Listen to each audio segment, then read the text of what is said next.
Parece que a onda de perseguições contra o monarca acabou. Parece que o monarca realmente venceu. Venceu do STF, venceu do Ministério da Justiça. O que é bizarro de dizer, porque esse cara que, quando eu assistia, eu era criança, eu via ele no Random's Place jogando Minecraft e ele evoluiu para um maconheiro que simplesmente fica dando resenha em podcast.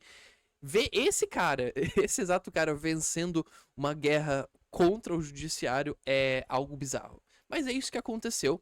E a gente vai estar falando exatamente sobre isso hoje. Meu nome é Dante, eu sou professor de inglês e designer de métodos.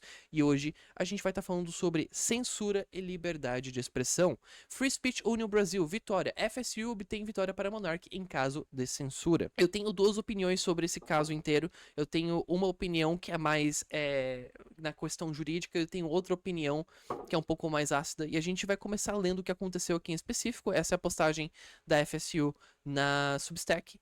E basicamente como que isso tudo começou a acontecer. Se você não sabe, recapitulando, num episódio de podcast do Flow Podcast em 2022, o Monark falou: até mesmo os nazistas têm direito a expressarem opiniões preconceituosas e tentarem construir um partido, né? Ele falou isso num podcast com a Tabata Amaral e o Kim Kataguiri.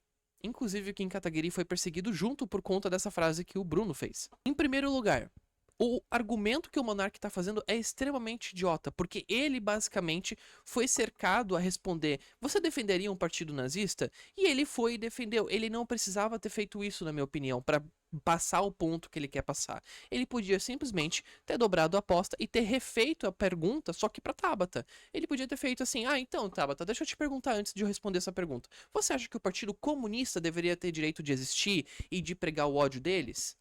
E a partir disso você vai abrir outro pote de minhoca, tu vai desviar a atenção dessa coisa mais estranha, desse argumento mais estranho, para o comunismo. E aí essas pessoas que gostam de defender o comunismo vão ter que, né, tentar desenvolver um argumento a favor.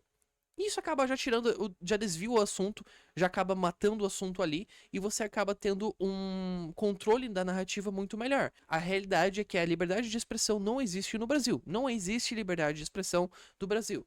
O único país que tem uma boa literatura, que tem uma boa interpretação sobre a liberdade de expressão é os Estados Unidos, aonde que os Estados Unidos não existe legislação contra a liberdade de expressão. Então a liberdade de expressão é um direito específico que não pode ser legislado contra. Quer dizer, você pode até tentar, mas se for aprovado, o STF, que é o SCOTUS, né, Supreme Court of the United States, vai pegar e vai barrar a tua lei. Aqui no Brasil já não é assim. No Brasil, em outros países, né, em muitos países da Europa, eles seguem a doutrina germânica pós-Segunda Guerra Mundial, que utiliza um argumento da honra do ser humano ser mais importante do que a liberdade de expressão. Ou seja, se o fulaninho se ofendeu com o que você falou, você pode tomar um processo.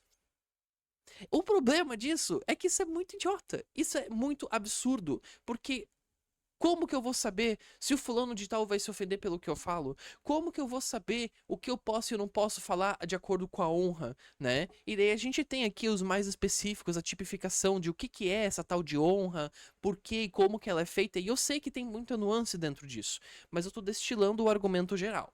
Eu não posso entrar no juiz de queza aqui dentro e falar: não, pois olha, isso se tipifica como ataque à honra, isso não se tipifica.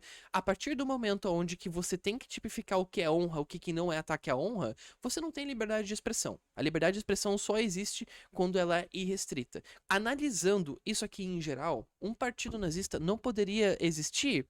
Poderia e não poderia, ele teria que existir pela metade. Porque a liberdade de expressão não protege o assédio, ela não protege a call to action, que a gente chama. O que é o call to action? Call to action é chamado a ação, é eu falar pra você que você deveria machucar esse tipo de pessoa.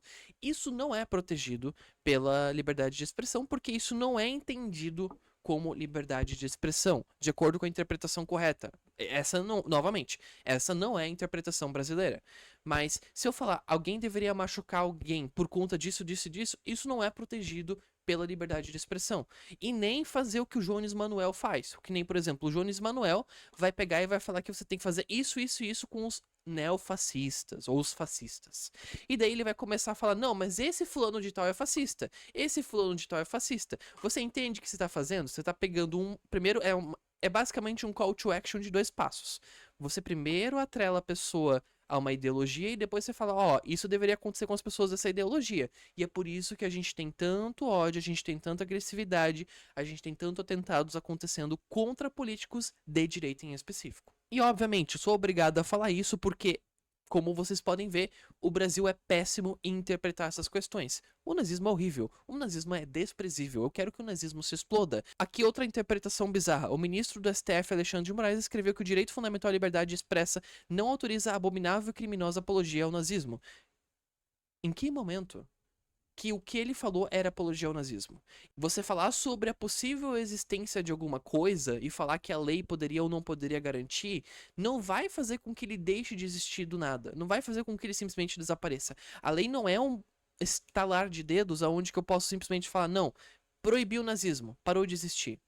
E essas pessoas pensam dessa maneira. Elas pensam que a partir do momento onde que eu proibir, eu vou fazer com que ela pare de existir e que eu quero uma pessoa que seja a favor dela existir está fazendo apologia, está defendendo as ideologias dela. Não, ninguém defende essas ideologias, elas são cabrescas. Só que você não tem poder de fazer com que elas desapareçam. Você não é um Voldemort, você não é um vilão que consegue fazer um Thanos Nap e fazer as coisas desaparecerem. Você não tem esse poder. A sua caneta, ela não é uma coisa metafísica que vai fazer as coisas deixarem de existir. A lei não funciona dessa maneira.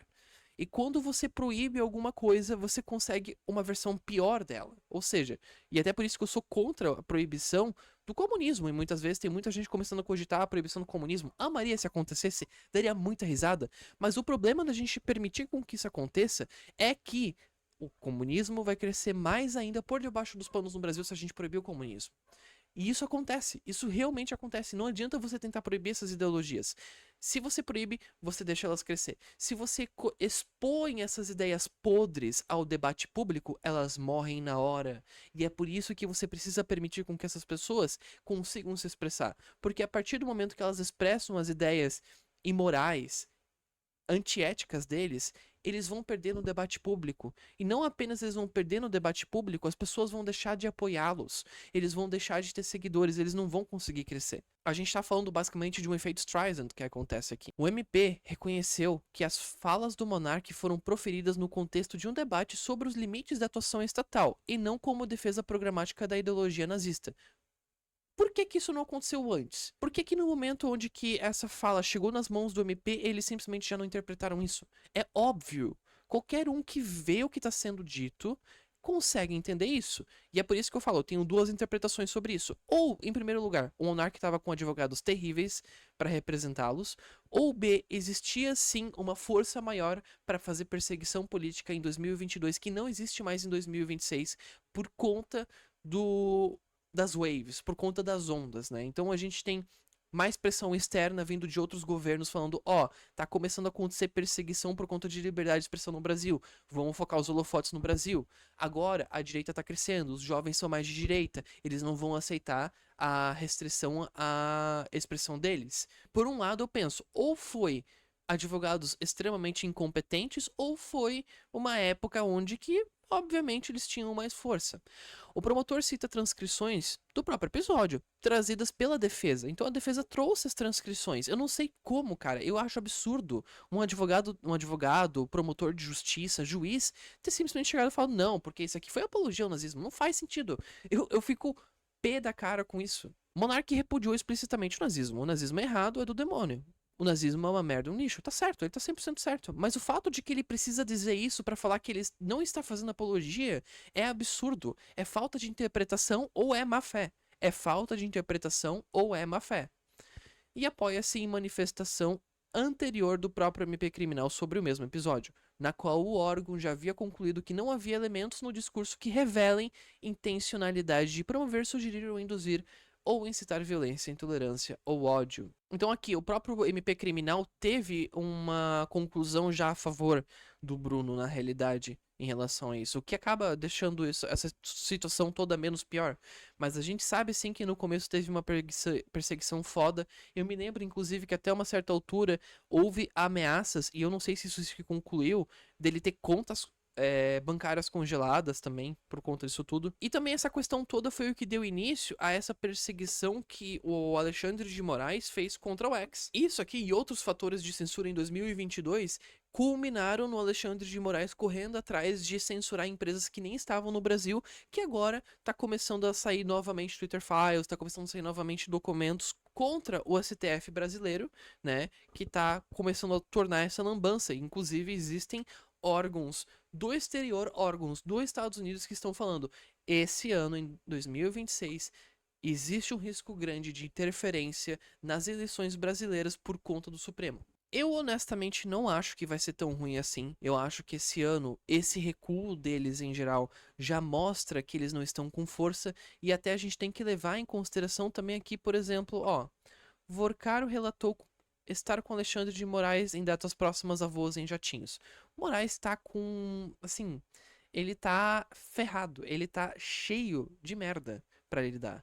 Ele está com as mãos cheias, ele não vai ter força para ficar iniciando guerra com outras forças exteriores, com redes sociais, se ele já está com as mãos cheias do caso Master, ele já está com as mãos lambuzadas. Mesma coisa com Toffoli. Toffoli usou o avião do empresário. Tá todo mundo implicado no caso do Banco Master. E isso pode ser muito bom, porque esse afogo que tá no STF pode dar um recuo e pode ser que isso se torne a possibilidade de uma possível vitória para a direita sem intervenção estatal do STF ou do TSE, muito a favor da esquerda, porque eles estão já muito implicados com isso. Se você quer aprender inglês e você sente dificuldade ou já tentou e não conseguiu, você deveria entrar em contato comigo porque eu tenho uma escola chamada Simple School, aonde que você consegue aprender com metodologia própria, professores de qualidade e um sistema que te entrega exercícios de acordo com a sua pessoa, as suas necessidades e os seus gostos. Eu estou inclusive fazendo aulas especiais para os alunos que estão buscando conseguir empregos em dólar, em euro, e inclusive eu tenho alunos que já estão fazendo entrevistas para o exterior. Então, se você quer uma oportunidade de crescer, entre em contato comigo.